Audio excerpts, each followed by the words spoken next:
বিভিন্ন রকম মাছ। আচ্ছা দাদা, আপনার নাম কি বলুন? প্রতাপ বারোই। প্রতাপ বারোই দাদার কাছে আমি এসেছি আজকে। দাদা নিজের দোকান, তাই তো? হ্যাঁ। তো এইখানে খুব সুন্দর আপনি সাজিয়েছেন। প্রথম বলতে হবে যে আপনাদের ভাবনা চিন্তাটা, যে মাছ লাগানো, সাজানো, প্রত্যেকটা খুব সুন্দর লাগলো আমার কাছে। তো এই যে মাছ রয়েছে, এই মাছগুলো কি মাছ রয়েছে? এগুলো ইলিশ। হ্যাঁ, ইলিশ মাছ মাছ, রয়েছে। হ্যাঁ। তো ইলিশ মাছ দেখতেই পাচ্ছি বিভিন্ন রকম সাইজ। এটা লবণ ইলিশ বলে। এগুলো কি রয়েছে? এগুলো ইলিশ, ওটা মাটির হাঁড়ি ইলিশ, আর এগুলো প্লেন তৈরি করা ইলিশ।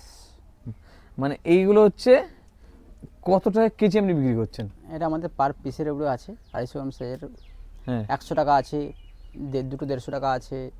ঠিক আছে, যেরকম সাইজ অনুযায়ী দাম আছে, বুঝলেন? যেরকম ওয়েটের উপরে একটা 250 গ্রাম থাকে, 200 গ্রাম থাকে, সেই হিসাবে আমরা একটা রেঞ্জ রেখে দিই।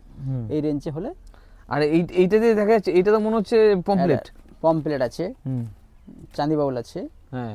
পমপ্লেট কত? প্যাকেটও আছে আমাদের কাছে। ও, এগুলো কি হিসেবে বিক্রি করেন এগুলো? এগুলো 100 হিসেবে 50 টাকা, 40 টাকা, 30 টাকা পমপ্লেট। আর এগুলো চুনো মাছ নাকি? হ্যাঁ। তো আরে চিংড়ি, এটা তাই তো? চিংড়ি আছে, চিংড়ি বিভিন্ন কত? রকম।